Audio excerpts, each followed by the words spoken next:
Hey guys, welcome to episode 33 of Better Body Radio. So today is a very special episode in that a little bit of a different format from the norm. We're actually bringing on one of our clients to discuss their current 1 year journey to date. So I've been working with my cousin Ross over the last 52 weeks, actually going into week 53 now, and he's had a fantastic start to his Better Body journey. And I noticed it said start for a lot of people in the fitness industry. We just seem to often think in these little chasms of kind of 12-week programs, 16-week programs. What we're trying to foster at the Better Body Collective is a much longer term, kind of holistic, as I like what Matt said last week, holistic, not with H, with the WH, approach where we kind of look at the bigger picture and not just the fat loss phase in isolation. We look at, well, what does someone want to achieve over the longer term? So we thought it'd be quite cool to bring Ross on, given he's had incredible results, not only since we initially contacted each other around 4 or 5 years ago, but actually just this last year alone has been hugely transformative in a number of ways. So I'm very excited to share this episode with you, and hopefully for those that listen to the episode who are either coaches or even, maybe potentially, you're exactly the same as Ross, you're a kind of member of the general population who has a ton on your plate. You've got tons of, work stressors, life stressors, family stressors, and you're kind of wondering, is it really possible for someone like me that's got all of that going on to get incredible results? And I think you'll find from listening to Ross today that it's very much the case that you can definitely get those results. So grab a cup of coffee if it's the right time of the day. Just make sure it's not too late. If you're listening past 3 p.m., no coffee. Chamomile tea for you is fine. But if you're listening to this on a morning commute to work, or it's kind of part of your workout cardio, whatever you're listening to, if it's kind of pre 2 3 p.m., grab a cup of coffee, kick back, and enjoy this one. Hey guys, welcome to a very special episode of Better Body Radio, and today I am joined by my cousin from Canada and a very long-term, shall we say now, Better Body client, Mr. Ross Hendry. Roscoe, how are you doing? Great, Ross. Yourself? Very well, very well. It's like we were just discussing off air, it's been way too long since we last caught up, but you've just been working away, ticking the boxes and doing your thing. But yeah, we always leave it way too long until we got on these calls. And then our respective wives get mad at us because we spend the entire afternoon or evening, in your case, talking about everything and anything. Well, see, what I did this time as a safekeeper is that I closed the door so I don't get the walk-in and the watch tapping that usually happens. Your built-in accountability monitor. Exactly. I'm just like, that's getting shut out for 20 minutes, so we're all good. For sure. So cool. So yeah, so listen, I wanted to invite you on, Roscoe, because obviously it's a bit of a special milestone that we discussed this past week. So we've also reached the 52-week, or should we say a year, of this kind of last coaching cycle. And listen, obviously we had an initial, and maybe this is something you can kind of tell the guys about the backstory. We obviously started this much longer time ago, but then kind of, this is at a time where I was maybe a little less experienced, didn't quite have the systems in place. It was more just that we were kind of almost just accountability buddies, like just kind of in touch via email. But since we kind of got going this time round, and I mean, you've obviously seen the way that Mal and I have kind of adapted and changed the way we provide our service. And it's been incredible to kind of take you through that journey over the last year. For a couple of reasons, I guess. One, because it's obviously close to home with you being family, and being able to do something that's obviously very personal for non-family, but with family, it's if you can make it work, it's even more special when things kind of end up in a very favorable manner. And obviously you've absolutely smashed it as far as both the fat loss phase is concerned, and then also just staying the course with the reverse diet. And then obviously now we're entering into a very exciting new phase of get Father Roscoe absolutely jacked, which is super exciting for both of us. So so just kind of maybe just for the people listening, because I think this is one reason that I thought it would be great to record this episode is, listen, we often talk, it's either like myself and Mark kind of delivering some knowledge bombs, or we're bringing on a guest, and often those guests will either speak at different varying degrees of knowledge and vernacular about different aspects of training, lifestyle, nutrition. But I thought it'd be cool to get one of our very own clients on who's been a long-term client and who's kind of went through almost what we'd like to call like a full multiple aspects of a Better Body coaching cycle. Can you just maybe tell the guys like what just in very short terms, how has it been for you over the last year going through this journey so far? I think where it was different from our earlier work together which was also very successful in its own right. I mean, there Yeah. was huge shifts in lifestyle, huge shifts in weight and appearance, and all that stuff.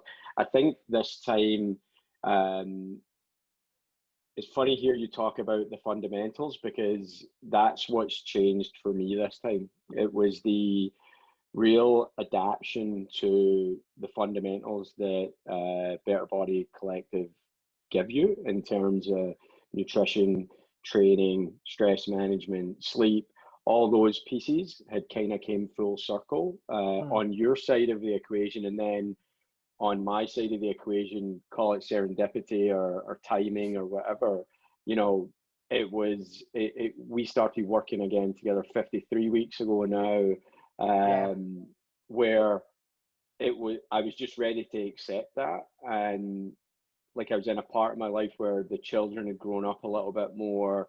So there was a little bit of open in timing, or sorry, there was a little bit of open time in my daily life that I could really absorb that stuff and take the fundamentals on and the way that that's manifested itself, I think in the last year is that it's became a genuine passion point of mine outside of our work together as well, where it's something that I'm interested in as much as any other area of my life, and really those fundamentals of understanding flexibility within the work that we do, the being able to filter a lot of the BS that confuses clients and people that are gen pop like myself, that whether it's fad diets, whether it's periodization of training protocols, all these things, being able to filter the BS out and really focus on our work together.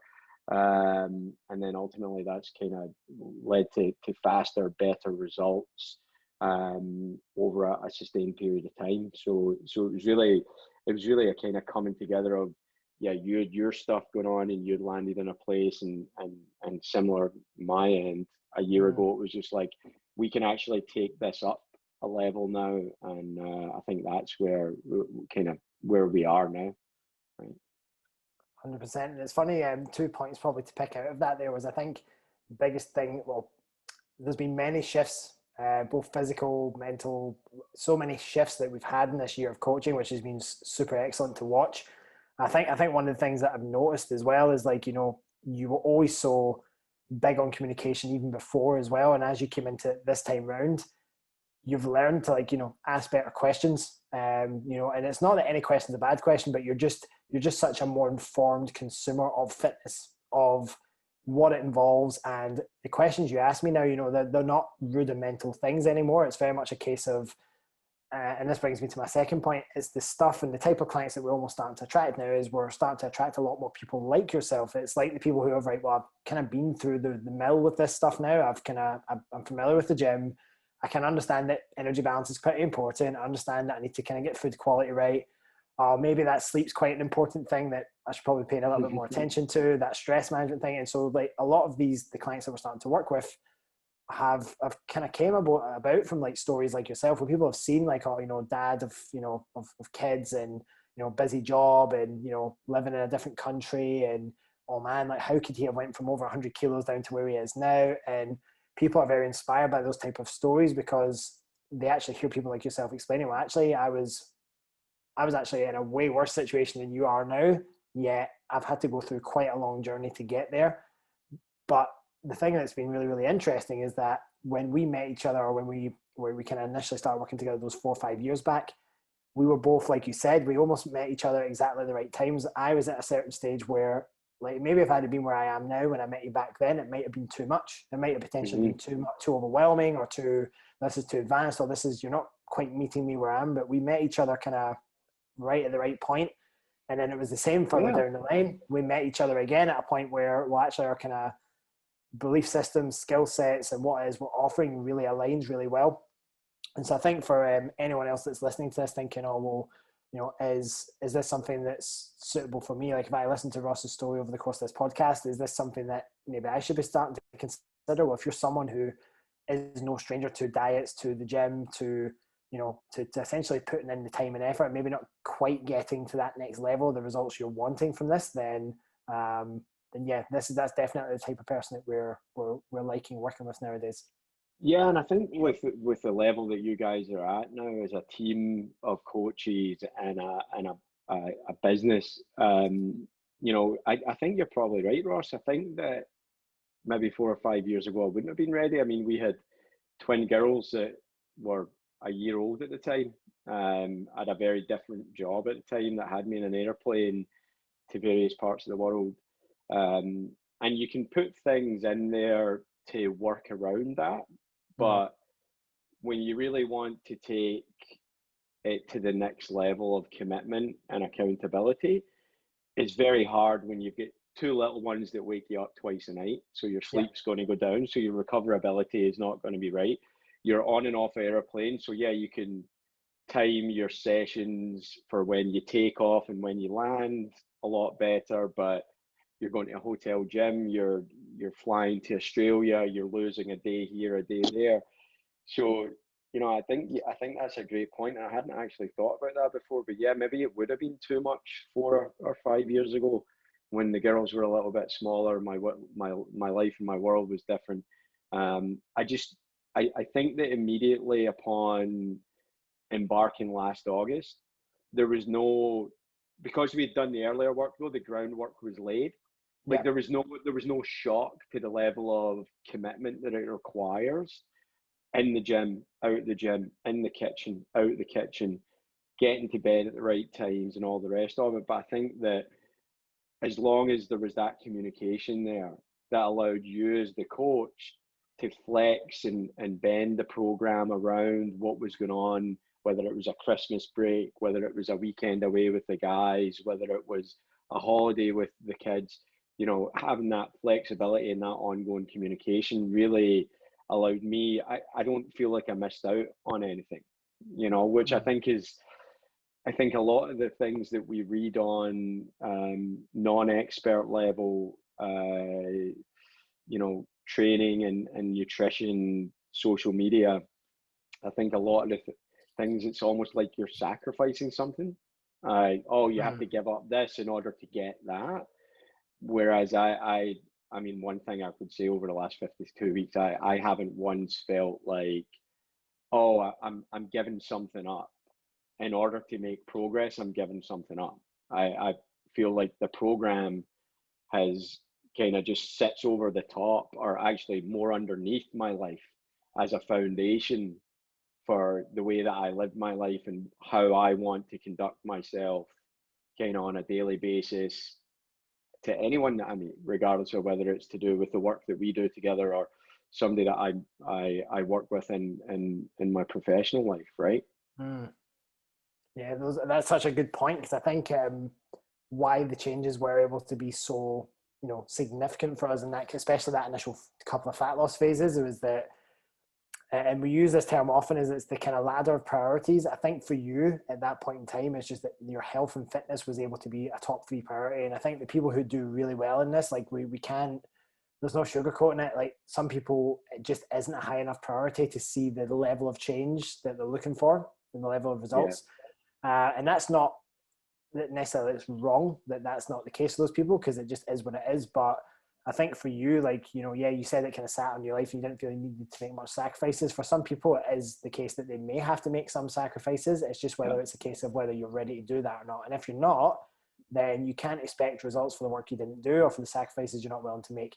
It just so happens that you were in a position where, and it's not like you didn't make any compromises or anything like that, but like said, it didn't feel like you say, like you were making this life-shattering, life-ending change that was robbing you of your joy and your happiness, which is I think a lot of people feel. They feel like, I want to have a six-pack, but you're telling me I can't go out and just get smashed with the lads at the weekend. Oh, come on, like that's But I know this guy who does it, and it's like, but everyone's an N of one, and for some people they can get away with more, and other people get away with less, and it's I think that's always what we're trying to get across people now, is just we need to meet each person where they are. And in your case, it just all aligned very, very well. But like, I think think one as thing we'll get well, into, sorry, on you sorry, go.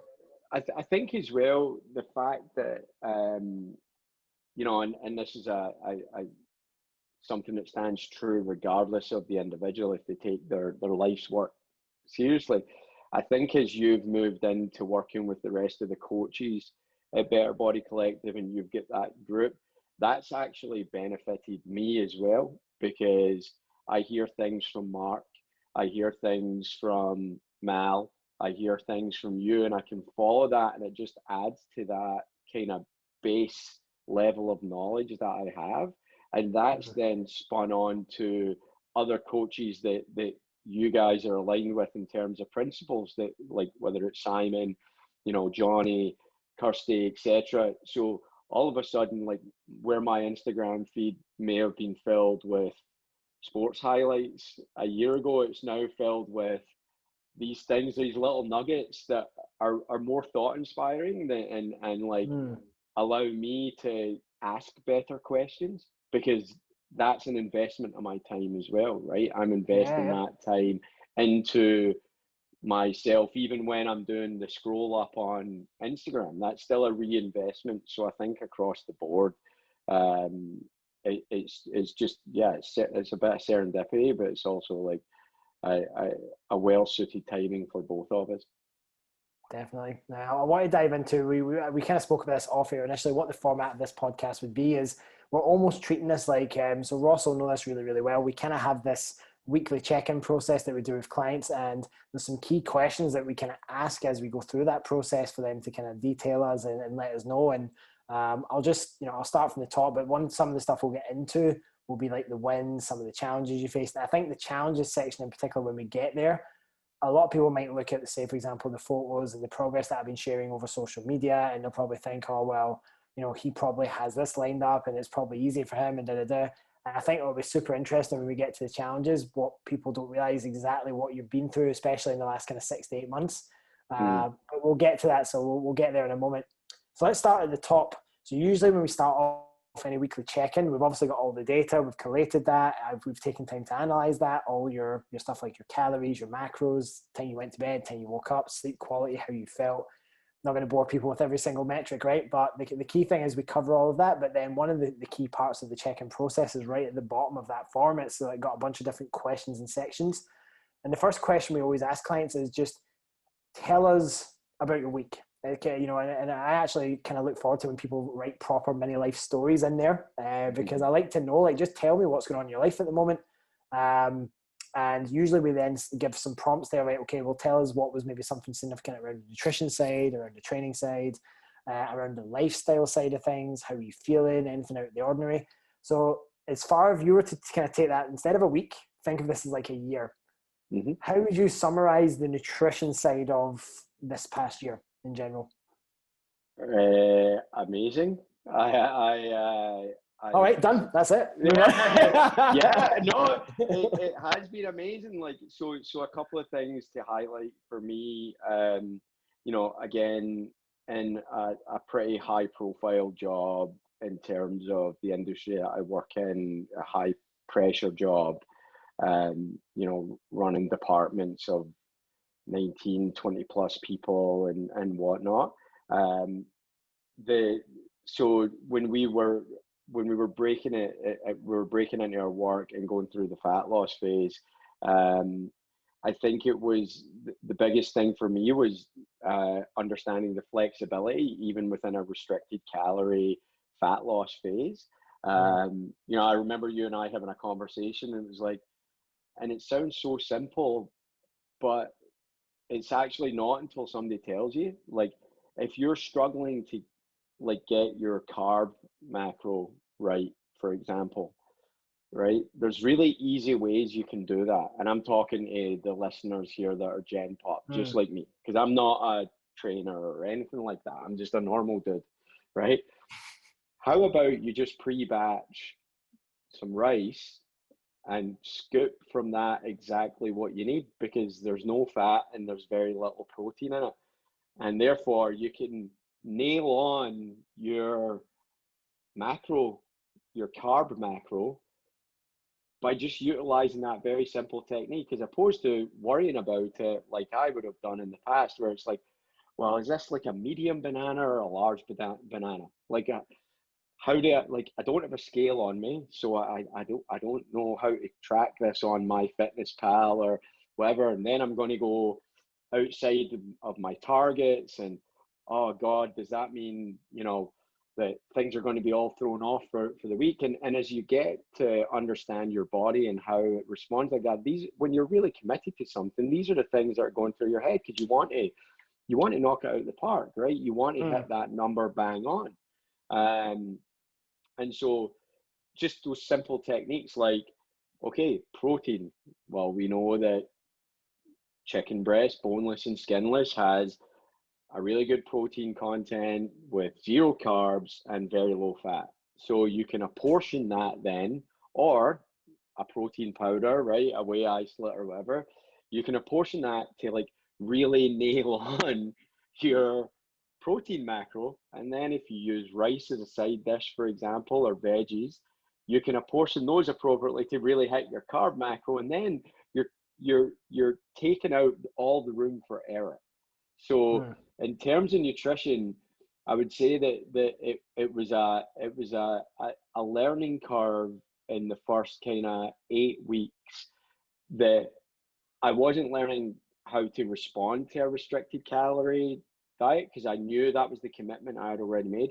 I was learning how to manage that calorie deficit from a practical execution perspective. And then really, once that got nailed down and I was hitting the right numbers, not overshooting them, most importantly, not undershooting them as well, because you need to fuel yourself.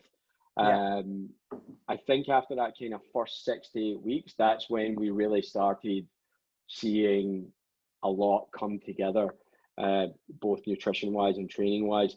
The other big piece, I guess, the other big pillar of the last year was the reverse dieting phase, where we were out of the gym.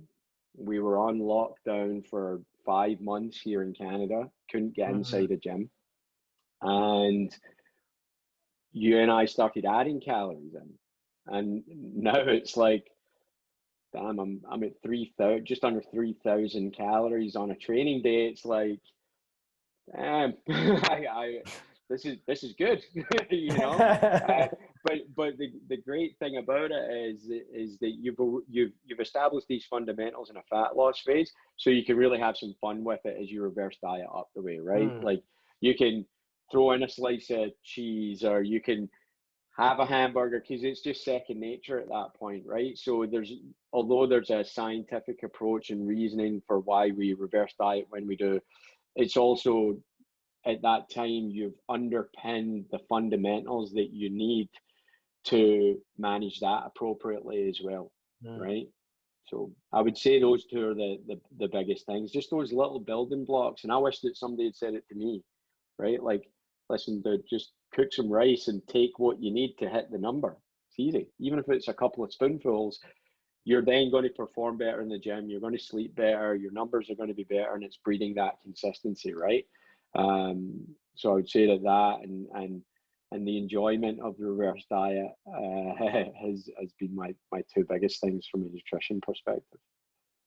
Yeah, it's absolutely brilliant. I think it speaks a lot to the idea of just understanding not to overcomplicate things. I think where a lot of people fall down is this need for every single meal to be a taste sensation. It doesn't mean that your food has to be bland, but just this idea that food has to be this big taste sensation every single meal, or that, I think if I had to really boil it down, being prepared and just being organized and having multiple strategies. Like for you, it was a case of, right, well, if I've got that 1 kilo tub of chicken sitting in the fridge and I know that I need to construct a meal, then I need this, this, and this, rather than, or where's that going to come from? Like, you always had that prepared in advance. And I think anyone that I've seen who's done incredibly well in this, yourself, Dan, Marina, any of the clients that are really, really successful right now, they have a night a week, at least one, where they prepare things in bulk. They do it in advance, and that makes up the majority of the food. Now, like you said, during a fat loss phase, It's more just the case that, okay, portions are there, okay, nutrient density is prioritized.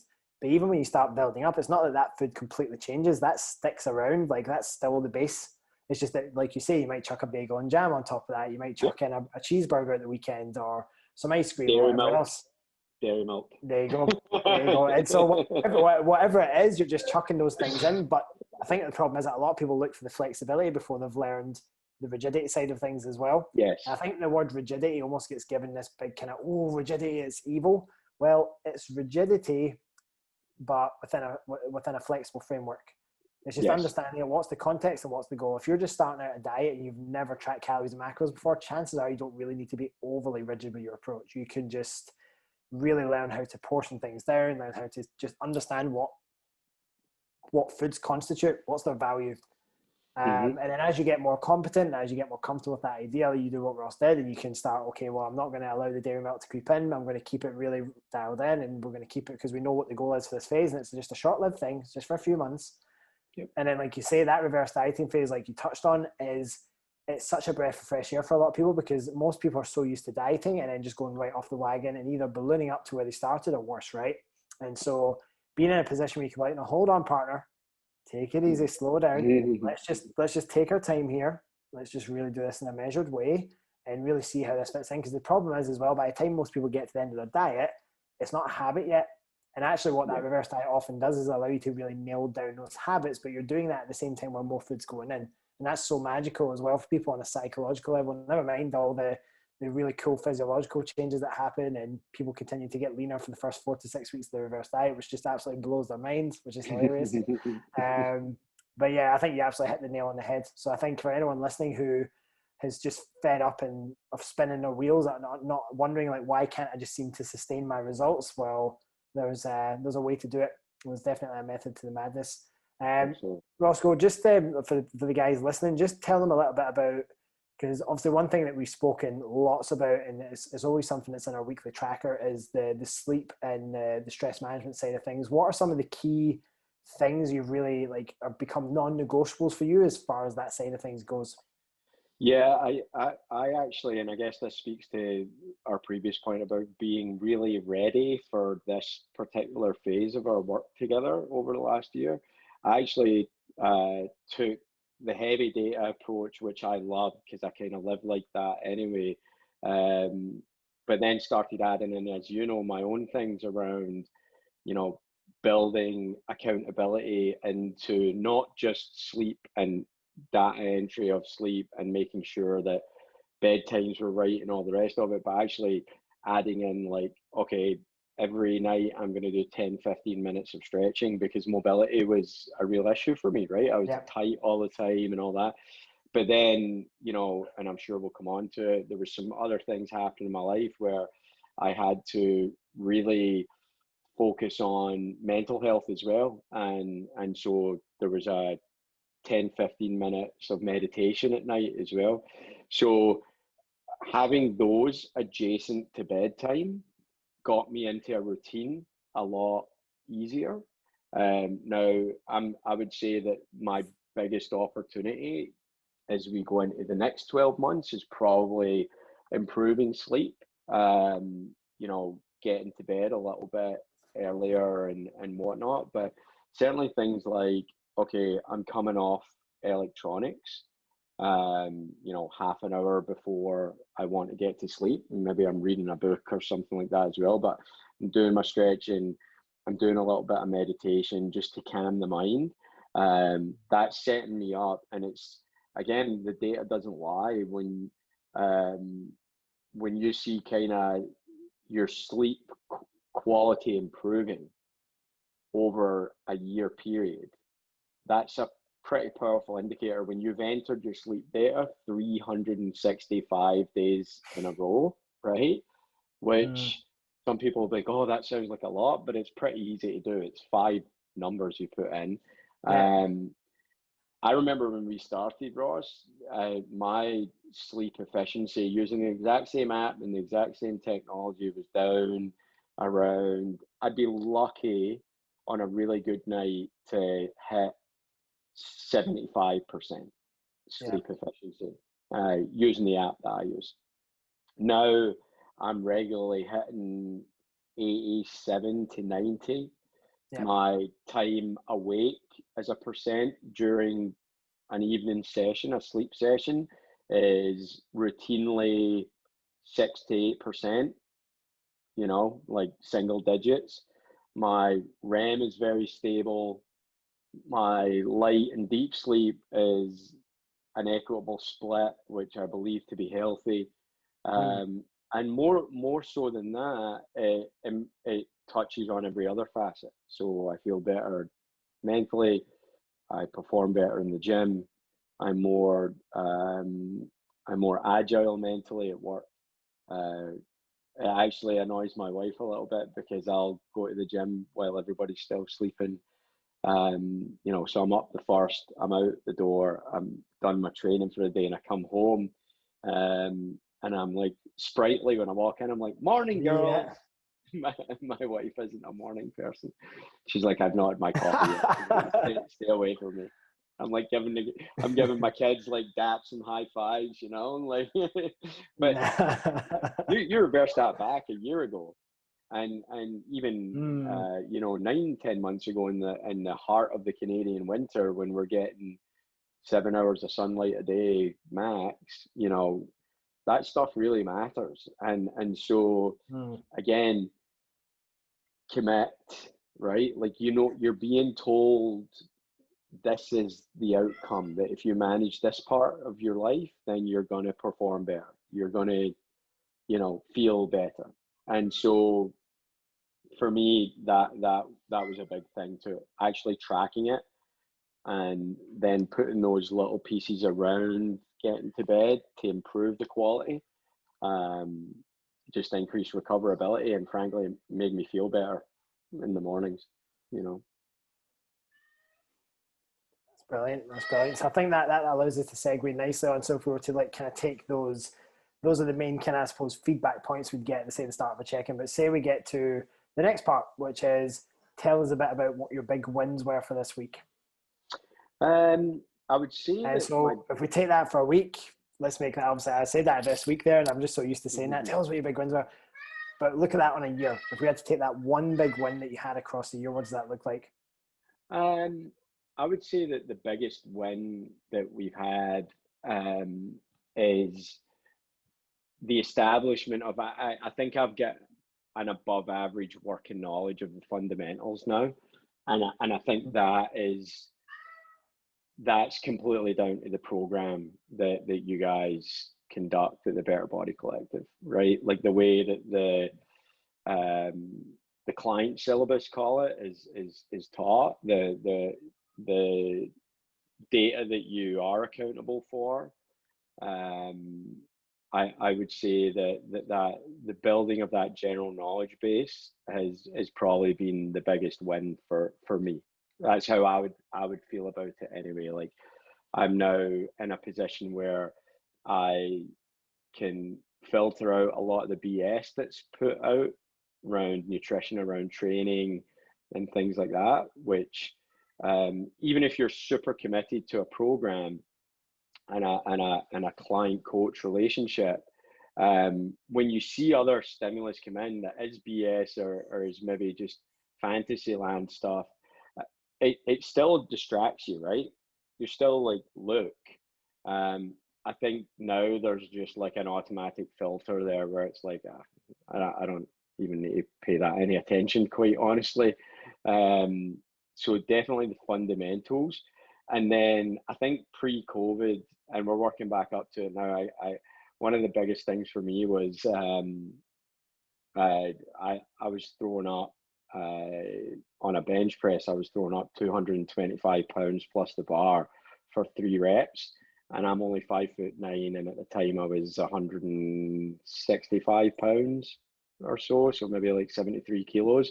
I felt pretty good about that, right? So you're seeing this like massive drop in weight, and then you're throwing up basically 1.5 of yourself. Like, I'm like, oh, isn't that interesting? Right? Like, so yeah, that was a really big one for me. Was really kind of seeing that level of performance come into your kind of meat and potatoes lifting. And then Ross, how can we forget dumbbell RDLs, baby? I mean, the fact that I actually started shifting some weight with I would say a decent hip hinge was something that I was really, really proud of. And like, because that's a really difficult movement. Again, speaking of that mobility and stuff, right? But again, how did we get there, right? So for the benefit of the listeners, like how did we get there? Well, there wasn't this need to start really heavy weights with a lot of reps. It was a commitment that we knew was going to take 52 weeks. And so it was like, okay, so start low and go slow, but get the movement right. And then you can start building up from there. So, you know, the improvement on those bigger lifts was something that I was particularly proud of myself. Awesome. Nothing really to add to that. I think that can bring us nice on to the part that maybe people, it's all been unicorns and rainbows so far, but they've maybe not heard what were some of the other stuff that we possibly went through during that time that we had to kind of navigate through the last 52 weeks. So tell people listening a little bit about the biggest challenges that you faced throughout this last 52 weeks. Yeah, I mean, like there were some real challenges professional wise in my professional life. You know, I'm working in a nascent industry over here that was just kind of decimated towards the end of last year in terms of the overall liquidity position of the sector that I work in.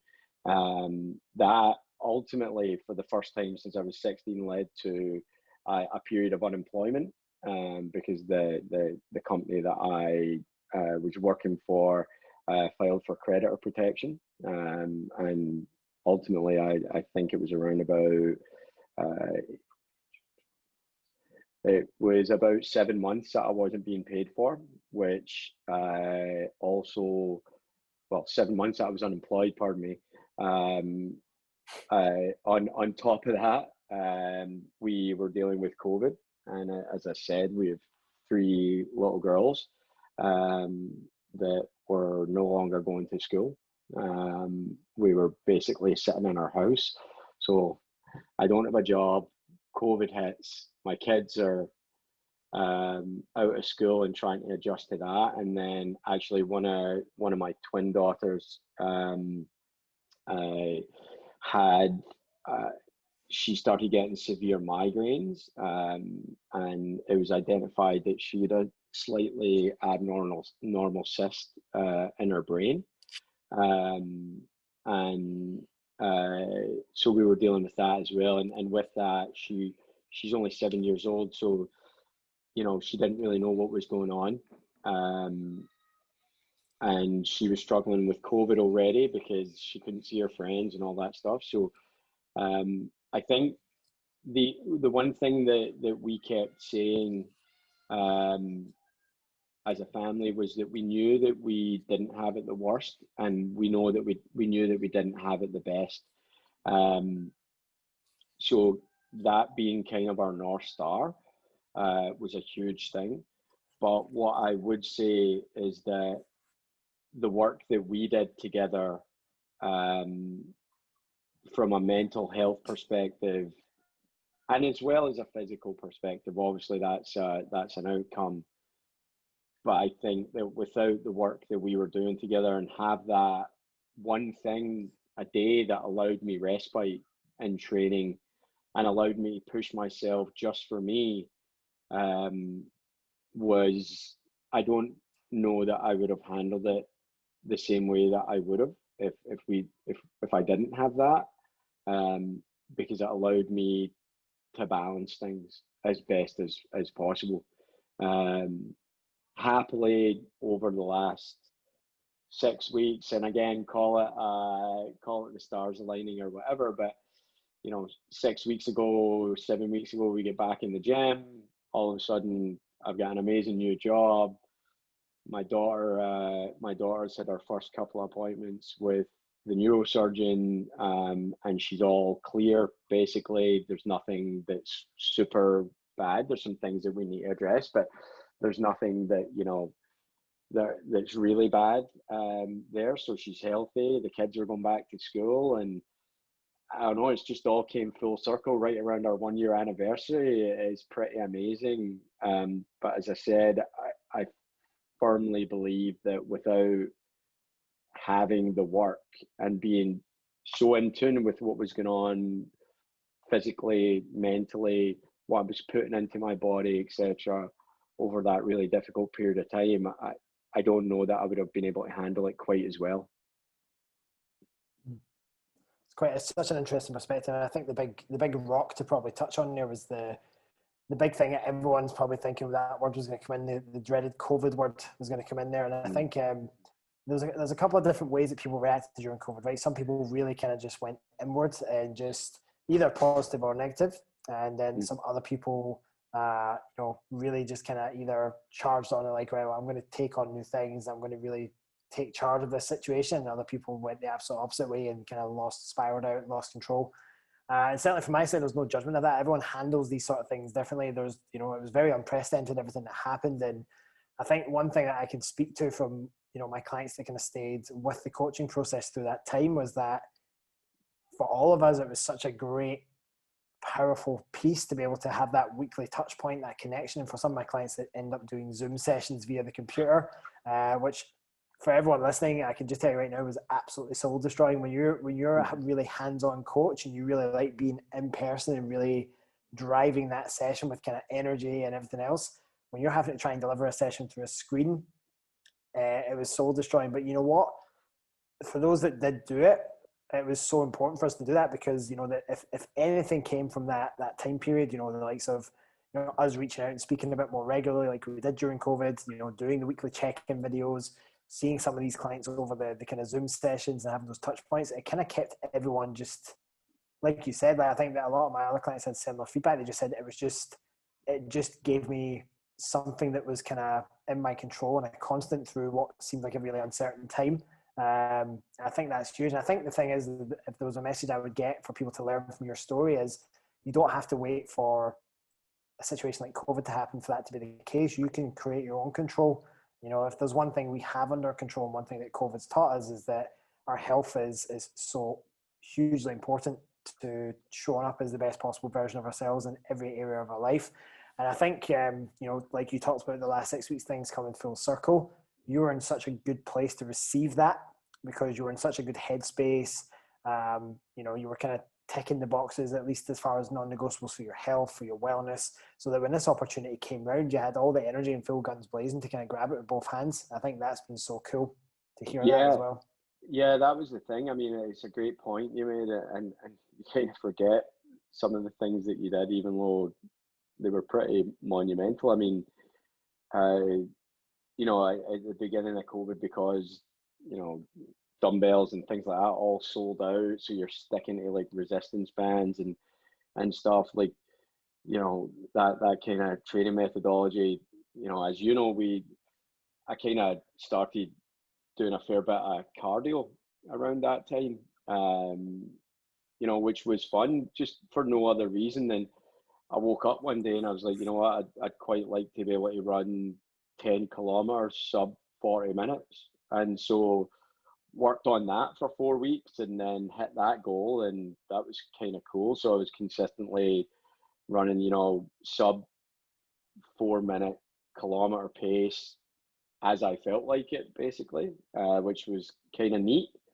to be in that level when you're 42 years old and, your peer group doesn't necessarily perform at that level.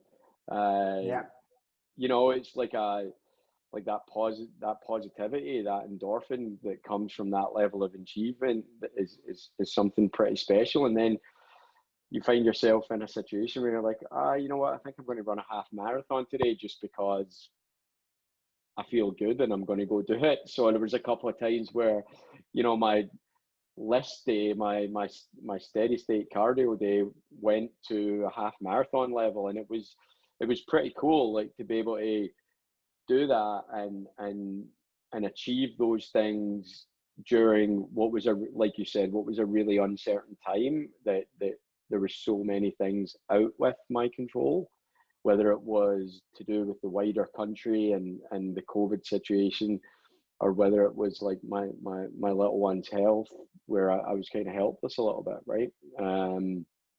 You know, retaining the right to choose over certain parts of my life was a very, very positive thing. And again, it's all kind of down to having been given that base of knowledge that BBC give you, right? Yeah, and of course, just that willingness from your side as well, because we can give a roadmap and we can give tools, but you know, you've got to be willing to put that to work. And I think it was really cool, because a lot of people during COVID kind of were like, almost like, well, if I can't do exactly what I was doing before, which was, you know, the gym, the weights, the machines, then, oh, well, what's the point? And it was kind of like, and I've seen a lot of other, like, you know, really experienced coaches talk about this as well. What a lot of people didn't understand or notice, that it created an opportunity to pivot into to achieve a kind of a fitness, or, you know, strength, or whatever it was, related goal or quality that you maybe hadn't worked on before. In your case, it was, actually, I could just flip the switch and just put a bit more into my endurance at this phase, because it was the perfect thing to do it.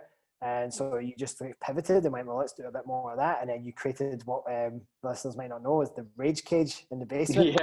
Yeah. As it so aptly got called. And what people don't realize in the rage cage was that it was literally a couple of bands and some bits and bobs and a few mats, and that was pretty much it. But yeah, like, you really got to work on doing a lot more body weight stuff and lighter load, and just getting a little bit more connected to your body in terms of what that was capable of doing as well. You know what was really interesting about that, though, if we track it back, just so that nobody thinks that it's a euphemism or just a throwaway comment because of work we do together, if we track it back to why that was so comfortable, though, going through that kind of 16 plus week period of, you know, limited equipment and all that stuff, we actually can track that back to the autumn of last year, like around October last year, where I remember you telling me and explaining about training protocols and the periodization of them, where one of your beliefs in certain circumstances is we want to extract as much as possible over a longer period of time using the same training protocols where it makes sense for the client, right? Yeah. And so I think our first training program was like 16, 18 weeks. We did the same sets, the same set of exercises, really nailing that down. So again, it wasn't just like I woke up one day and was like, oh, I'm fine with taking the next 16 weeks and just doing this little program in the rage cage.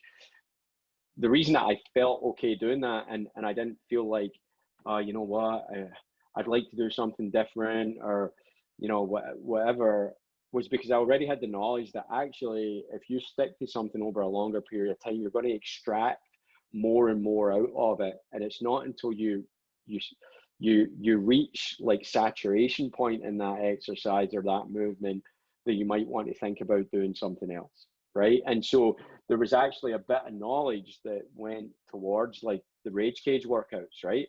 So okay, it might have just been a feet elevated push-up followed by 10, 20 burpees, whatever it was, as a superset, but it was, you know, understanding that tempo, understanding that really extracting things out of that movement was going to take time, right? And it was okay to spend the time doing that, and I didn't have to feel like, oh, I need to change this up because it's just a push-up, or it's just a feet elevated push-up, or it's just a burpee. Well, can you improve the form? Can you improve the volume of burpees and the volume of push-ups that you're doing? Can you get your heart rate managed so that you're maximizing that session that you're doing, even if it is in the rage cage with a couple of mats and some resistance bands, right? So it's fine saying, oh yeah, you know, I put that together, but I was doing it based on knowledge that I'd already acquired through the Better Body Collective and yourself, the programs that you guys run, right? Definitely. And it was kind of cool because we definitely seen some some solid gains during that period. I mean, a lot of people are often worried about, am I going to lose muscle tissue? But it really didn't seem like you really lost any muscle tissue at all during that phase. If anything, you were able to like really hold on to it quite succinctly, and I think like challenge your body with a bit of a different stimulus to what it was used to as well. A lot more density work versus all the volume and the intensity we'd been putting through it. And I think what's kind of exciting for me now as we come out of the rage cage times into the gym again is that now we're able to touch those external loads. We've had a bit more of a resensitization phase, like forced deload over the kind of last 4 or 5 months. We're in such a prime position to really maximize these returns from the time you spend in the gym now, which is super exciting. Absolutely. And that's one thing that I think, we spoke about off air there. We've reverse dieted up the way, and now it's time to pack on some tissue, so to speak. But now you're no longer in a place where you're constantly looking in the mirror, looking on the scale, and I think that's probably one thing that's a big noticeable change over the last 6 months of our work together is that the scale just becomes a data point, really, more than anything. It's the whole kit and caboodle, if you like, that you're really looking at on a weekly basis. Like, okay, so how did I perform this week? How was my sleep? Like, what do I need to tweak going into next week? Because I know that, I'm starting a new training program, or I really want to improve my back squat. I really want to, so I need to set myself up for that.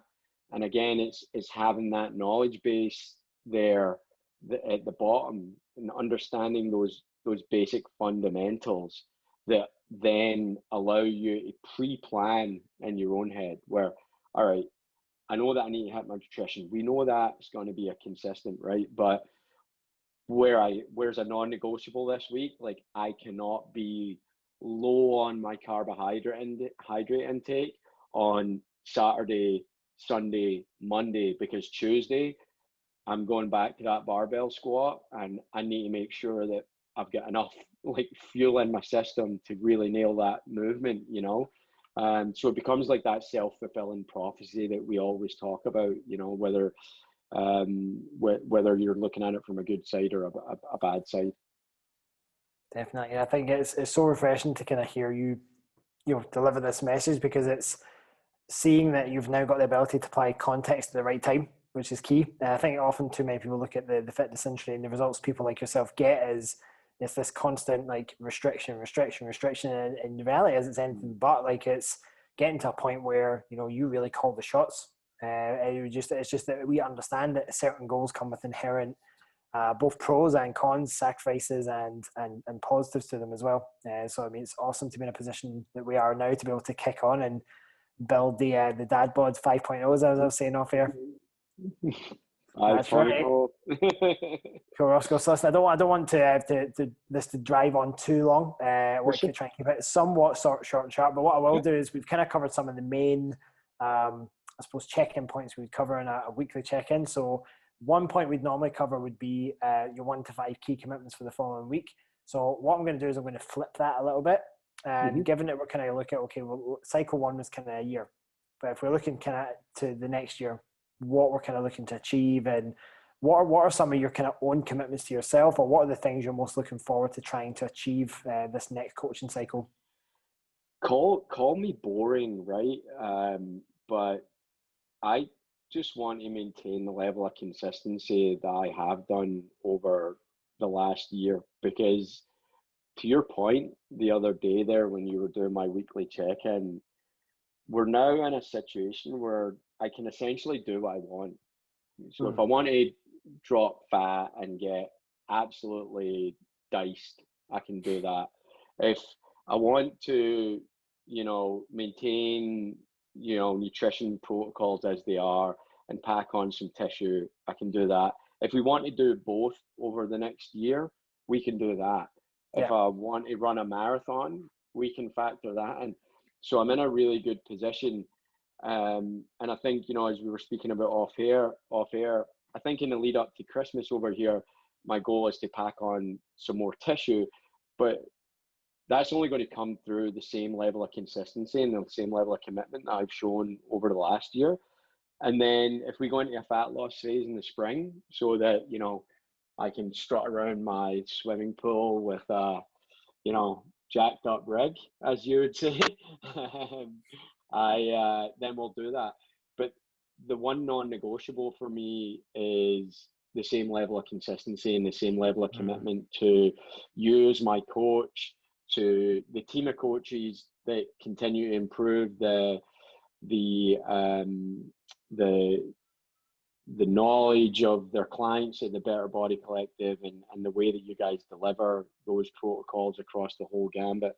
I think that's the biggest thing for me, is you know, over the next year, I want to be just as consistent. I want to be sitting here in a year saying, okay, we've now reached 730 consecutive days of logging my sleep. You know, call me boring, but I kind of like that. That's the type of stuff that excites me, right? And we'll see where we go from there. I mean, right now, like I said, it's about packing on some tissue, and then in the spring we'll maybe do a tidy up phase, and you know, whatever it is that we do, I just want to commit to it and really continue to deliver on that. Yeah, I think it's such a brilliant message for everyone. It's one thing that coaches harp on about forever and ever and ever, is the idea of consistency and being consistent. And so it's probably quite, it's super refreshing as a coach to hear kind of someone just saying, actually, just want to stay consistent. Now, I think a point probably to make to other people that might be listening, because as I know you as an individual, like, you give everything 120%. No such thing, but you get the idea that you always go above and beyond what's expected. So for those that are thinking, well, I just think it's neurotic or it's over the top to be that consistent, remember, consistency is completely an individual thing. For someone, being consistent might just be, I train 3 times a week consistently for the last year. I just turned up to the gym 3 days a week. That's consistency. You've got to figure out what that is 100%. for you. For some people, it might not actually be good for their psyche to be tracking so much data for a long period of time. However, this is where kind of learning about yourself, and for us as coaches, learning about our clients is so important. I know that Roscoe is very data driven, and so it's not a stressor for him to do that. It's just something that's became habit. For someone else, it might not be realistic to do that. So if anyone thinking, oh, well, if I don't track every single piece of data, then, oh, well, I'm not going to get results. That's not necessarily the case. You just got to find. I noticed that though. I noticed that on the new tracker that Better Body Collective got. There's like expansion and collapsing of certain parts of the data, so it can be tailored for whoever. And I think that, you know, I think it's about understanding, you know, what your own self and you know, your own self wants to do as well, right? Like, if you set your goal and it's an achievable goal, you know, you don't have to track every bit of data. And you might already be in a situation where you have great sleep, or that you've been doing yoga for 10 years, so flexibility isn't an issue for you, or meditation isn't an issue for you, and that's part of your life already. But maybe you just want to tidy up some fat loss. You know, you don't need to worry about tracking that data, and you know, you might have to worry about focusing on other areas. It's, for me, I like it. Like you said, I like being able to fill that out and, you know, see all the data, the cells filled out and everything, because I'm a bit geeky like that. But but you know, it is what it is. Like, you know, for me, that's what works for me. I think that consistency is a great point you make. Consistency is a very individual thing. For sure. So I want to finish with one more question. What would be the number one biggest, most monumentally important piece of advice you would give anyone looking to kind of start out on their physique transformation journey? I think it's so for me, I lead large groups of people, and so my leadership style is kind of founded on two principles: accountability and trust. And the way that those things manifest themselves is via candor, being honest, and showing vulnerability. And so what I would say to anybody that is seriously considering, you know, getting serious about their physique and their overall overall health and whatnot, is approach it from a position of accountability to yourself and your coach. Trust the process, and those two things will make them your North Star. And as you start the process, have those things manifest themselves as honesty and vulnerability, because nobody's perfect. So it's okay to be vulnerable, and you're going to slip off. So it's okay to have those honest conversations with Coach Ross or Coach Malin or Coach Mark.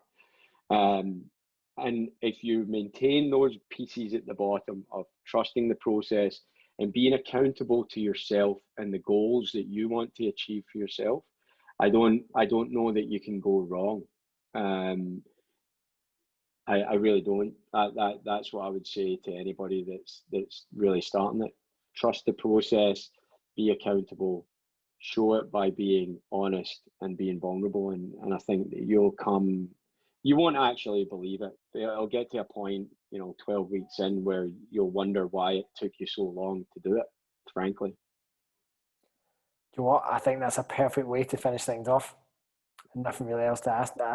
Roscoe, thank you so much for taking the time out to do this, and I hope that for everyone that's listening, you resonate with some of the things or many of the things that Ross said. And if you are someone who is kind of on the fence, maybe feel like you need that little bit of a kickstart, a bit of guidance towards achieving something as great as what Ross has managed to achieve, then the best thing you could possibly do is to reach out to us at Better Body Collective, and we can just start the dialogue from there. Yeah, and I'd be happy to speak to anybody that maybe didn't, that maybe were interested in from a client's point of view. I think it's an amazing thing that you guys do. I really do. Appreciate it. Thanks for your time, Roscoe. Cheers, Ross. Awesome. So I'm sure you guys will agree that was pretty insightful, and hopefully you took away a lot from Ross's story. Shameless plug from us. If you would like to know more about working with us at the Better Body Collective, we offer two things. We offer online coaching and in-person coaching. Now, how we work, if you didn't already get an idea from the podcast, is that we very much, it's not a case that we just are a bunch of personal trainers who deliver hourly sessions, and it's also not we're just a bunch of online coaches who just kind of dish out generic plans and just kind of let you crack on yourself. We take a very hands-on approach with our clients. It's a very 360 approach. Health is the kind of key driver, and then it's making sure that we educate our clients along the way to make sure that they can take ownership and empowerment of their own journey, and we just simply facilitate and guide them on how to optimize that along the way. In terms of people who should reach out to us if they're interested in coaching, definitely probably not like complete beginners. It's not that we don't accept beginners. If you've got the right attitude and willingness to change from the get-go, we'll speak to anyone. But the people that we really thrive and excel with are those people who have kind of maybe already had a bit of time in the gym. They're already someone who's been exposed to the kind of basics of nutrition, and they're kind of ready to take things to that next level. So if that sounds like you, then head over to @BetterBodyCollective on Instagram. All of the necessary contact links and all the things you would need to know to learn about us, how we work, is in that link tree. So you just click on that link and then click on the relevant button, whether it's to find out more about us, whether it's to work with us. All you have to do is fill out a very short initial application form, and then we'll take the rest from there. So once again, guys, thank you for listening today to Better Body Radio, and we look forward to bringing you episode 34 very soon.